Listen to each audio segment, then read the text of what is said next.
These prices are absolutely ridiculous.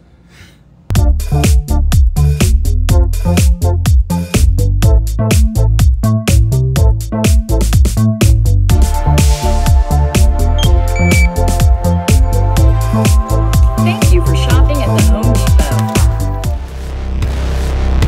I'm going up, got that look in my eye, the feeling inside, and I know I'm on the move now. Hey, whoa, we're finally fireproof. What's up, everybody? My name's Brian from Guardians of the Geckos, and yes, for those of you that are new, I am a gecko breeder, and our goal with this channel is to just help educate you guys on gecko care tips and tricks that I've learned over the years, and I want to pass that on to all of you. So if you haven't yet, go ahead and click that subscribe button so you don't miss out on any of our future uploads. So it is the beginning of the year, which means we are getting into gecko egg laying season. What I mean by that is last couple months, I've probably collected a total of 10 eggs from our geckos, as compared to the last 2 days, I've collected over 20 eggs. So we're ramping up here, and that means that once these little geckos, both Crested Geckos and Gargoyle Geckos, start hatching out of those eggs, I have to have a home ready for them to go into. So because we added a few more breeding groups this year, and a few more females, we are gonna have more eggs hatch out in 2022 than any year previously. So because we're continuing to expand, I have to build today a brand new 40 bin hatchling rack for Crested Geckos and Gargoyle Geckos. And so instead of doing this by myself, I figured I would take you guys along with me on the journey, a little DIY project, and show you all our process for how we build this gecko rack. So for this build, we'll be utilizing 40 of these bins from the Container Store, and of course with everything in this video, I'll put the links down in the description so you guys know where we got them from. Like I said before, this gecko rack will actually house 40 of these Sterilite bins. We'll actually have 4 bins across each shelf and a total of 10 shelves. So yeah, 4 times 10 is 40. Math is hard. We'll be constructing this unit using 1/2-inch PVC sheets. Now, I'm a big fan of PVC. I've used it for years in different cage builds and other rack systems I've built. It looks really sharp when it's all said and done, but the main reason we're using PVC is, for one, it's a lot lighter than using other materials, so if you need to move it for any reason. Safety-wise, it's way less likely to catch fire than, say, particle board or wood. It's, for the most part, a little bit more mold resistant. It's not gonna deteriorate. This stuff is gonna last for a long time, and it's super easy to clean up. Now, the downside to PVC is it is much more expensive than other materials, especially nowadays. Holy smokes, I am now broke. But we'll get back to that in a little bit. First, let's go over all the materials we're gonna need, as well as all the tools we will need for this project. Now, for our main materials, we will need 2 48-inch by 8-foot PVC sheets. And the reason we're going with 1/2-inch is because it's just the right amount of thickness in order to drill into, and it's pretty sturdy. Anything thicker, it's just gonna be way too expensive, and anything thinner, you won't be able to drill into, and honestly, it'll be way too flimsy. Trust me, I've tried it before. We'll also need 1 1/4-inch drywall screws, 40 Sterilite shoebox bins, and 40 2-inch screen vents. Now, the tools we need to make this all happen is a table saw, which we'll use to cut up the PVC, a power drill, measuring tape, a 2-inch hole saw attachment for the power drill, which we'll use that to drill into the containers to add our screen vents on later, and 2 corner clamps. All right, so now let's go ahead and draw out a rough sketch of what we want our rack to look like. So here is the general outline, and please forgive my beautiful chicken scratch here. So that's the basic block. So let's go ahead and figure out what the measurements of are for each of these cuts we're gonna do. So the most important part is the outside, right? So we have the top shelf here. That's gonna be 31 inches wide by 15 inches deep. So we have just one sheet. We need 31 by 15, just one of those. And then we need these two big panels on the sides right here. So because I have the PVC sheets already cut in half, they're gonna be 48 inches tall, and I actually like that height, so we're gonna stick with 48 inches as far as the height of the rack, or at least for that panel. So 48 inches by, once again, 15 inches deep, right? And we need two of those, one for this side and one for this side. Now, the rest, we have 10 shelves we need in the middle there, because remember, we have 4 bins per shelf. So 1, 2, 3, 4, 4 times 10 is 40 bins total. So that measurement is actually going to be 30 inches by 15 once again. And we need 10 of those cut. So that is the total pieces we're gonna go ahead and cut right now. There will be a couple more cuts at the end that I'll bring up, but let's get going. Woo! All right, we are almost ready to go. As you can see, I got the table saw now set up behind me. Still have to grab a couple other things before we get cutting. But yeah, so real quick, that whole Home Depot sequence I filmed at the very beginning of this. Basically, I had to make a run there because I'm a little short on the PVC I needed. Usually I go through a plastics distributor where I buy a nice quantity discount of about 10 sheets of PVC at a time. 100% the way to go. So much cheaper than Home Depot. And Home Depot PVC, it only comes in white, where at the plastics distributor you can pretty much get any color you want, essentially. So I personally like going with black. It looks good. Cleans up very easy, and unfortunately that's all Home Depot has is the white, so we're just going to get a little creative with our build.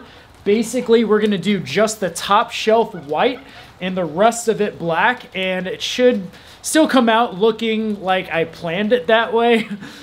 But now you guys know the secret. Enough talk. Let's go ahead and construct this thing. Most important part I haven't talked about. Safety first. Got to get your glasses on, or safety goggles on. Man, I need to wipe these down. They're really dirty. But yeah, because we're going to be cutting on the table saw, there might be pieces flying up, so you don't want to go blind.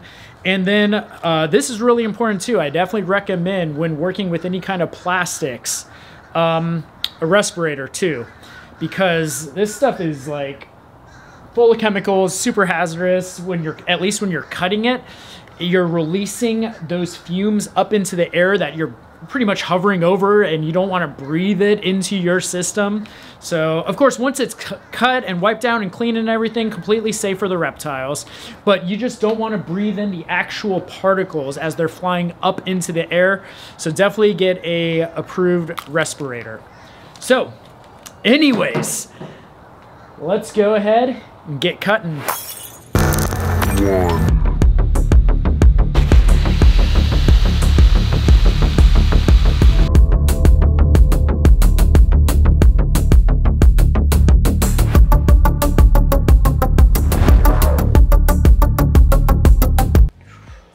All right, so now that we got all of our pieces cut, we are ready to start assembling them. So, a couple things you need. We're gonna start off with the top shelf.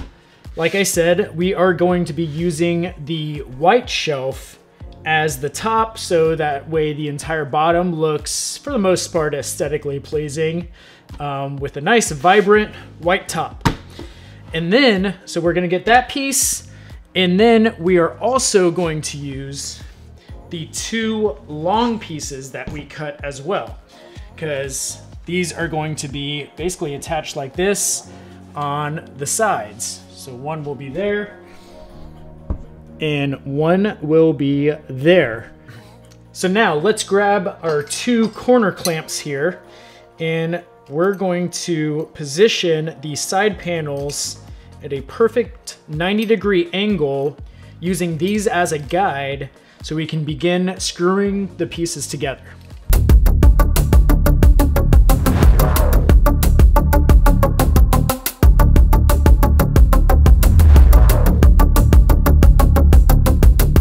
And now that we have our corner clamps on with a nice smooth edge going all the way down, we are going to take a few drywall screws.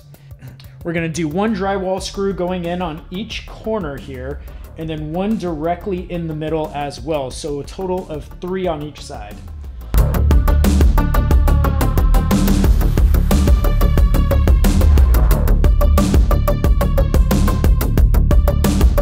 So once we're done with the first side, let's go ahead and flip it around. We can undo the corner clamps now, attach them back up on the other side, and repeat the same thing.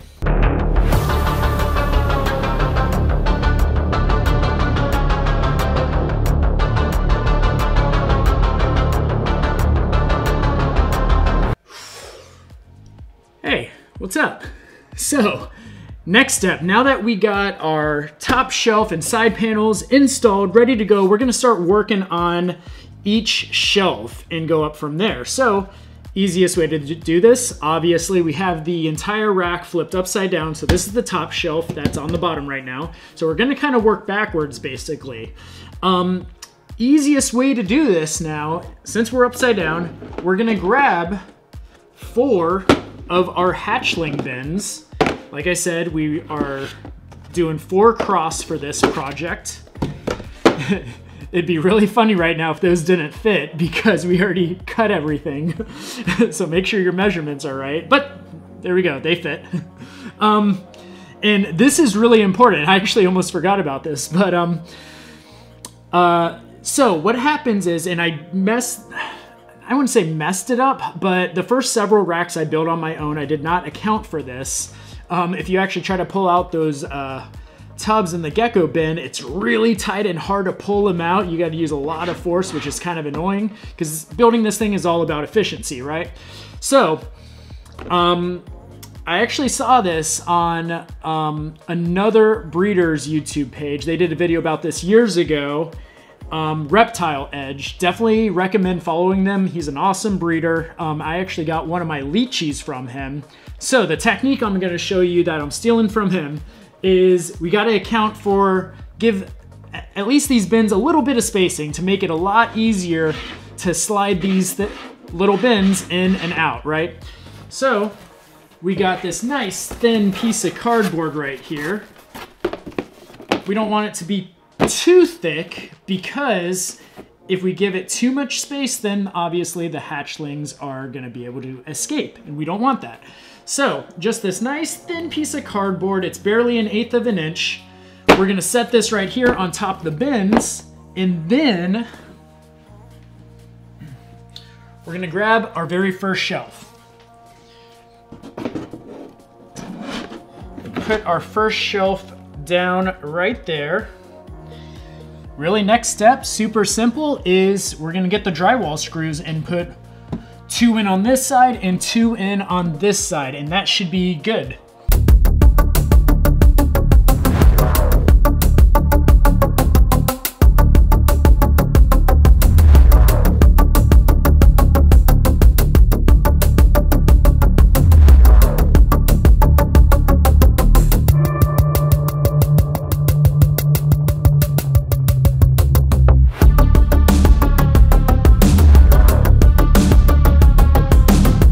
Alright guys, so now that we got all the shelves finally assembled, you may notice we do have one more white shelf. Remember, this thing is flipped upside down. So yes, this shelf right here, this is the very bottom shelf. So I may have like miscounted the number of shelves I actually needed. Maybe I wasn't counting the very top shelf, I think. So yeah, I had to go make one more shelf, cut one more up, and so yeah. The top of the unit will have a white shelf and the bottom of the unit will have a white shelf, and now I am done cutting those. But anyways, the next few steps, they are a little bit more optional, but I still recommend them. So what we're gonna do next is actually fill in this little 3.5 inch gap from the bottom shelf to what is the base of the unit. We're gonna make a piece that's gonna connect from here to here and on the back side from here to here. So we're just gonna grab some of the scraps we cut off from the main shelves earlier, and luckily those are already cut lengthwise perfectly. So you just have to make that 3.5 inch cut right there, and it should slide in there perfectly. So we'll just kind of screw those in. That's gonna give a little bit more support to that bottom shelf right there and the entire unit as a whole. And here's the other one too, that we're just gonna add to the back portion of it. And yeah, so we're gonna just screw those in a little bit. And then one last thing, let me kind of turn this sideways. One of the problems I have in my other racks is when sometimes you have a drawer pulled out, the gecko himself may jump out of the bin and go in between other bins to the back of the rack, and he may go behind the entire unit itself, and I have to pull out the unit and be super careful I don't squish him or anything. But it's kind of a hassle, and it does occasionally happen. So that brings us to the final step of this baby gecko rack. To prevent that from happening, all we're gonna do is add a back panel to the back of this unit, and we'll screw it in on the sides and everything and make sure it's nice and flush against each of the shelves. So if a gecko does jump out, it's just gonna stay on whatever shelf it kind of lands on. It's not gonna be able to get behind the rack itself. So lucky for us, I already have a 1/4 inch PVC sheet we're gonna use for this. Like I said, we're just gonna attach this to the back with the drywall screws. We're gonna screw it in a few different places, make sure it's nice and flush, and that will prevent the baby geckos from getting behind the entire gecko rack. Now, I will say with Crested Geckos, you want some kind of airflow in your gecko room, right? You don't want the air to be stagnant, or it will most likely create mold and everything. So for your own purposes, you may want to leave the back panel off if you do have an airflow problem, because obviously when we add on that back panel, there won't be as much airflow going through the bins if you have holes cut in the back of it. We have pretty good airflow in there. I make sure there's a fan circulating the air in the room at all times. So yeah, just keep that in mind. Like I said, that last step is completely optional based on your situation. So now that we got the gecko rack built, we need to prepare the Sterilite bins for the baby geckos. We're gonna add screen vents to every individual unit. To watch a full detailed video on how we do this, go ahead and check out the link in the top right part of the video.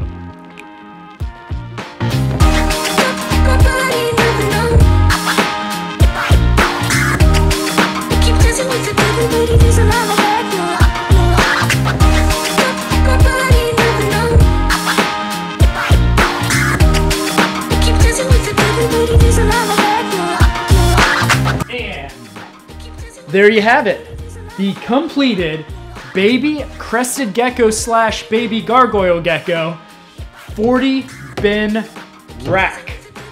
It came out absolutely awesome. I was getting kind of nervous there with having to do the shelf adjustments with the wide on top, wide on the bottom, especially when I'm filming a video doing all this.